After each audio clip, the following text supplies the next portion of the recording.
शाम दी कैदन आए वे परदेस अबेरुन शाम दी कैदन आए वे परदेस अबेरुन शाम दी कैदन आए वे परदेस अबेरुन मजिठे गए खत्म रिहाए वे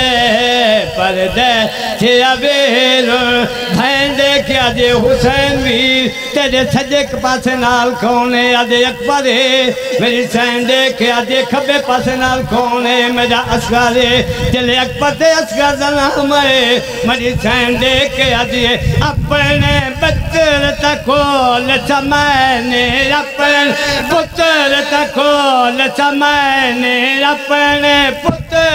कोल समैने मेरे बच्चरे किथे दफनाएन मेरे बच्चरे किथे दफनाएन कबार नजर ना आए वे परदेस अबेरुन कबार नजर ना आए वे परदेस अबेरुन